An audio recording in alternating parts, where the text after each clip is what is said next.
So before we get started, check out the following links in the description box below as highlighted in the image shown.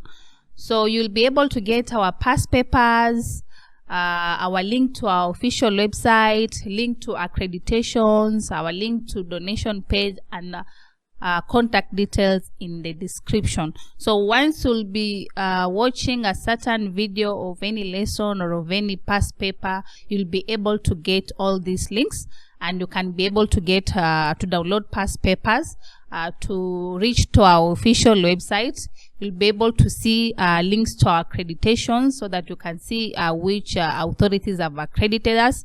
You'll be able to reach to our donation page as well as our contact details. Hello and welcome. Still on ATD Level 3 past paper, Principles of Economics, April 2024. In our last video, we did from question 1 to question 10, and today we are going to begin from question 11, which reads, choose the statement that explains the concept of price control. Choice A, that the examiner has provided us with, is where the prices of goods are set through bargaining. Choice B is where the market equilibrium price is applied. Question C is where sellers fix maximum and minimum price. Question D is where the prices are fixed through government legislation.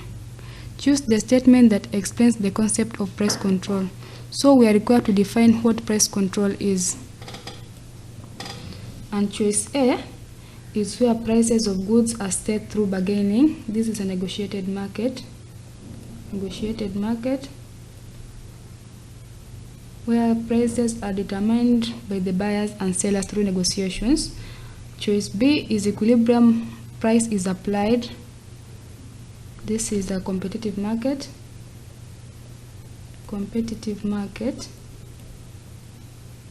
Where prices are determined by the forces of supply and demand, a competitive market.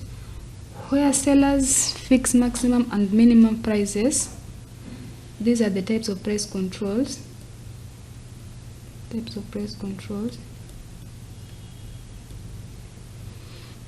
And there's the price ceiling,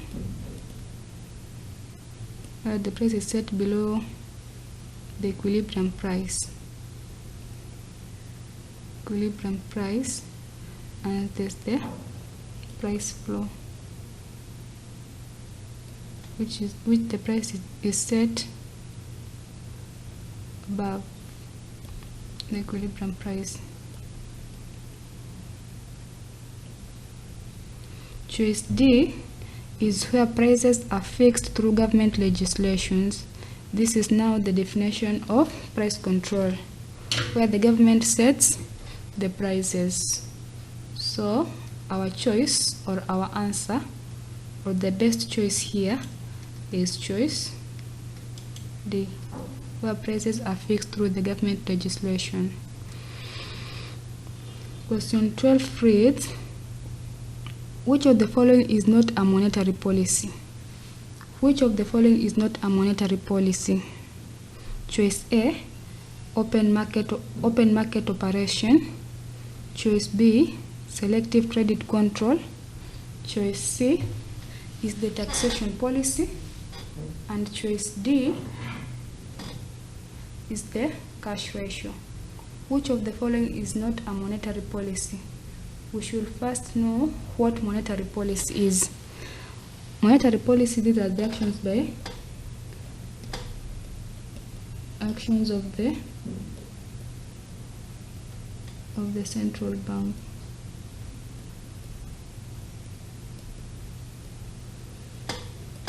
To meet macroeconomic objectives. So, open market operation, this is where the central bank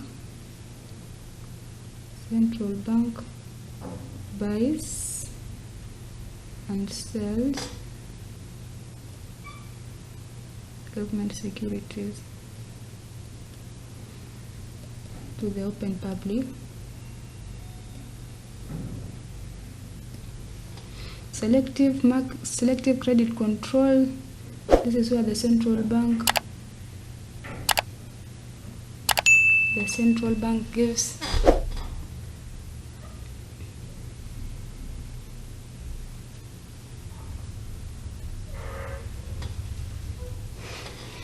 the central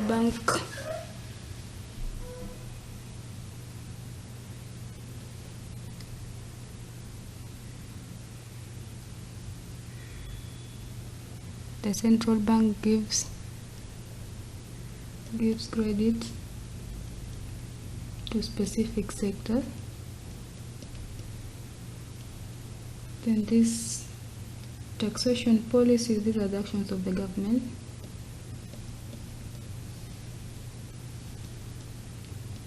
To collect taxes from the citizens of a country. And then the cash ratio is also a monetary policy tool.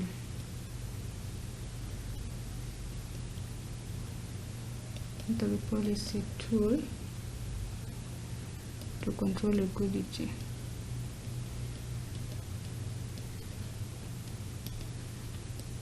Of the economy. So our answer here is choice C, which is an action of the government. An action of the government or the fiscal policy.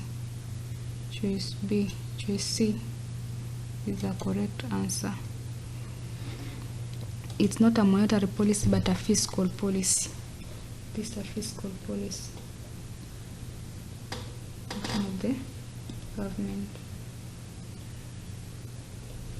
Then question 13, it reads, choose a benefit of economic planning in a country. Choice A that the examiner provided us with was there is misappropriation of resources. Choice B is reduced foreign aid in a country. Choice C is there is duplication of economic resources. Choice D is correct the challenges of price mechanism. Choose a benefit of economic planning in a country. There is misappropriation of resources. This means misuse of resources. Misuse of resources. Choice B, reduced foreign aid. This is lack of help or little help from foreign countries or from developed countries. Duplication of resources. This means multiple resources reused, leading to inefficiency. And correcting the challenges of price mechanism. The price mechanism is the forces of supply and demand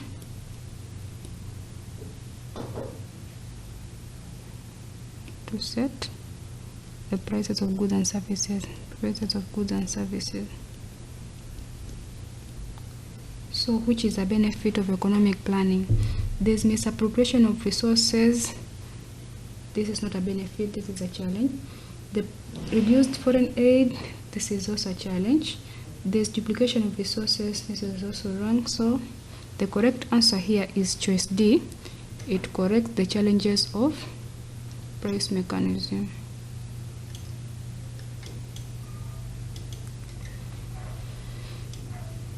Let's go to question number 14, which reads, identify a challenge faced by the agricultural sector in Kenya. Choice A, wide variety of goods.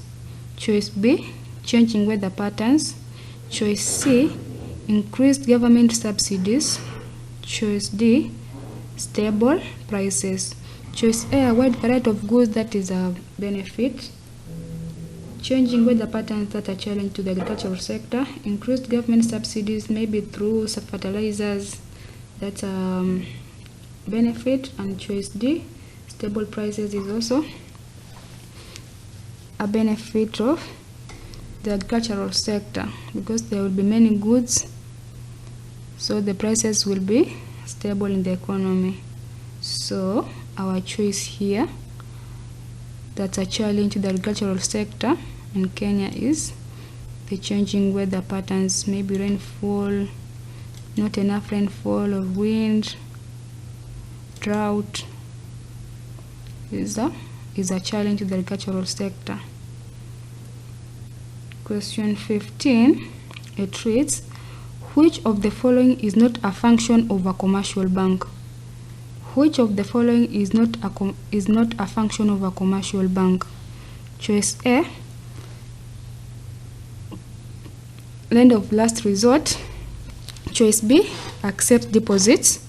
Choice C, provide safety lockers. Choice D, acts as an agent of the stock exchange. Which of the following is not a function of a commercial bank? Lender of last resort, this is a function of the central bank to provide liquidity to commercial banks where they are facing shortages. This is a function of the central bank. Accepting deposits from businesses and individuals is a function of a commercial bank. Providing safe lockers to customers is also a function of a commercial bank. And acting as agent of stock exchange, you can buy stocks from your bank. This is also a function of a commercial bank. So our answer here is choice A, lender of last resort, is a function of the central bank, not a commercial bank. Providing liquidity to commercial banks, that is what lender of last resort is. Choice 6, question 16, it reads, which of the following expresses GNP correctly? Choice A, GNP equals to NNP minus depreciation. Choice B, GNP equals to GDP plus net factor income from abroad. Choice C, GNP equals to NNI minus indirect tax.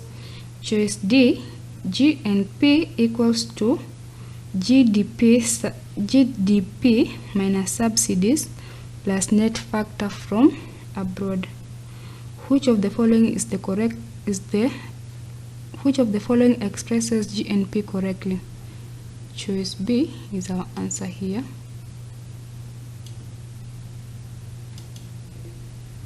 That's direct.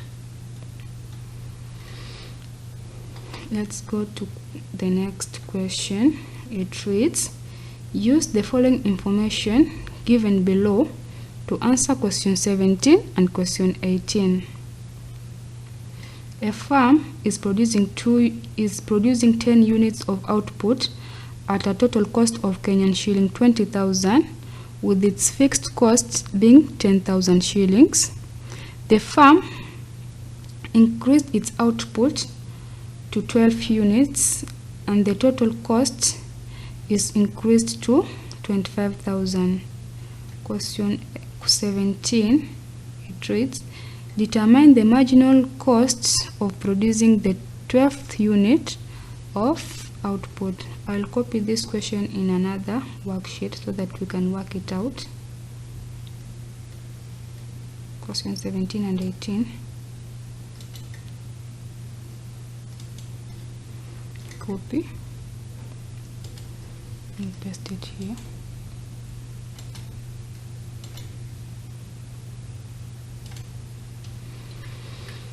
So use the following information given below to answer question 17 and question 18. Question 17, we are required to determine the marginal cost of the 12th unit of output. The marginal cost of the 12th unit. And the marginal cost. Marginal costs of the 12th unit is what we are required to do. Okay, there's units, that is output, fixed cost and total cost.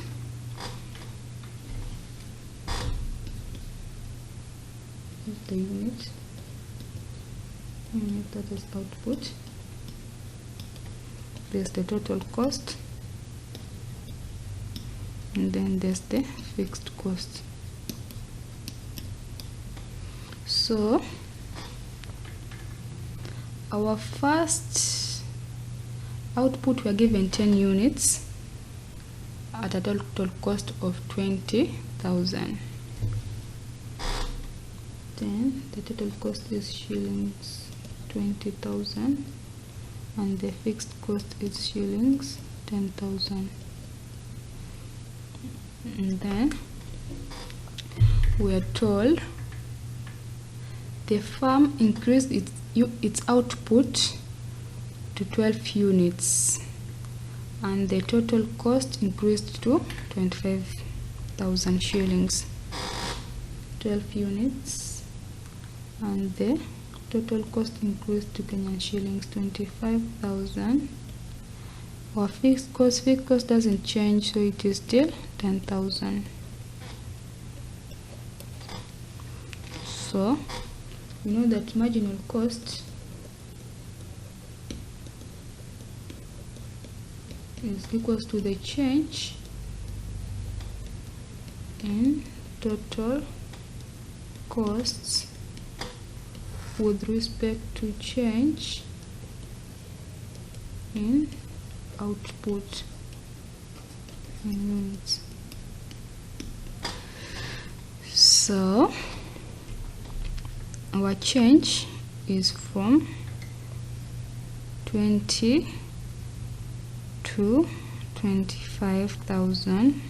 Change in total cost is 25,000 shillings minus 20,000 to 12 minus 10.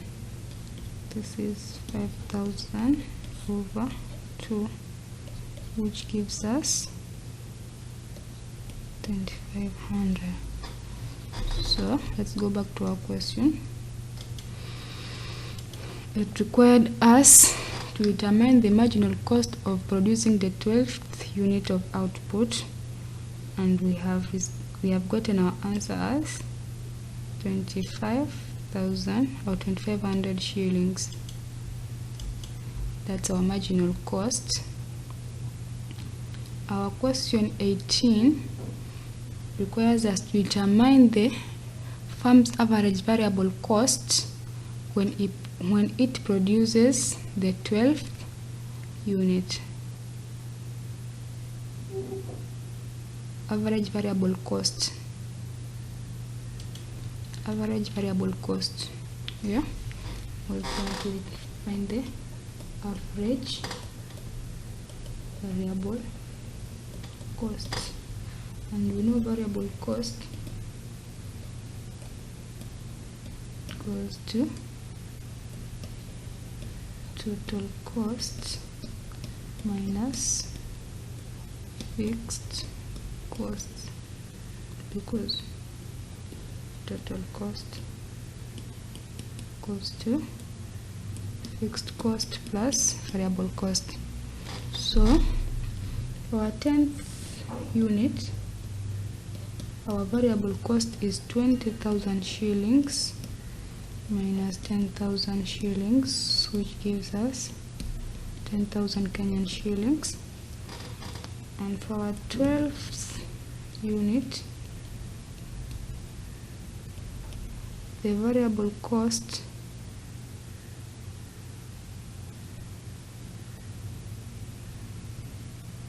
is 25,000 minus 10,000, which gives us Kenyan shillings 15,000. So our average variable cost for the 12th unit is the 15,000 shillings divided by 12, which gives us, let's use a calculator here first. Calculator, let's find our calculator.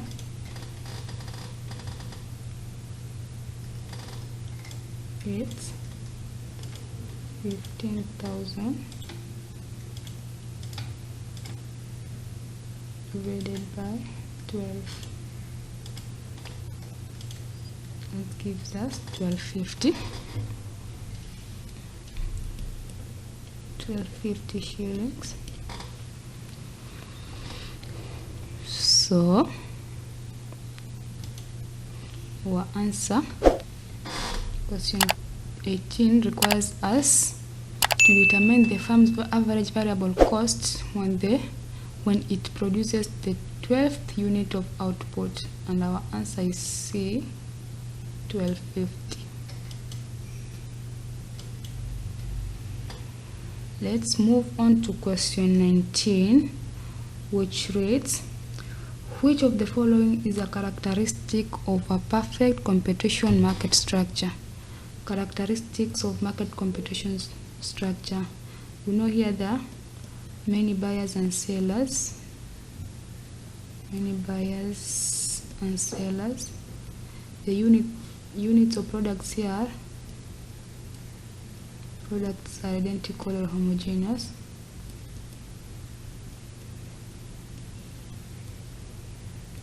The market structure here has pre-entry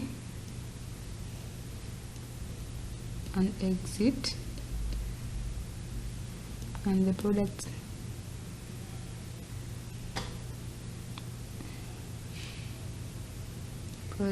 have same prices. These are just but the few or the normal characteristics of perfect competition. So choice A is few sellers, choice B is many buyers, choice C is different prices, choice D is non-uniform goods. So choice A, few sellers, no, we have said there are many sellers and buyers. Many buyers, that's what we have said. Different prices, we said prices are homogeneous or identical, so this is not a characteristic. And an uniform good is also not a characteristic, so we have said the goods are identical. So our correct answer, which is a characteristic of a perfect competition market, is there are many buyers and sellers.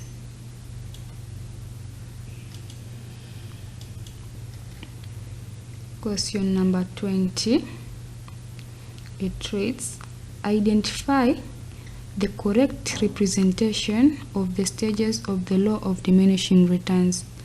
Identify the correct representation of the stages of the law of diminishing returns. Choice A, constant returns, no returns, increasing returns. Choice B is diminishing returns, no returns, then increasing returns. Choice C is no returns, then constant returns, then diminishing returns. Choice D is increasing returns, constant returns, then diminishing returns. So the law states that as we increase an additional unit of a variable input to fixed input, the output is first required to increase, then be constant,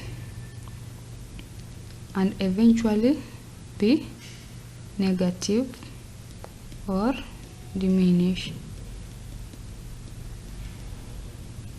This is just but a layman's definition. And our answer here, we are first required to increase the returns or the output. So we are just going to pick the choice that has first increasing returns, and that is choice D.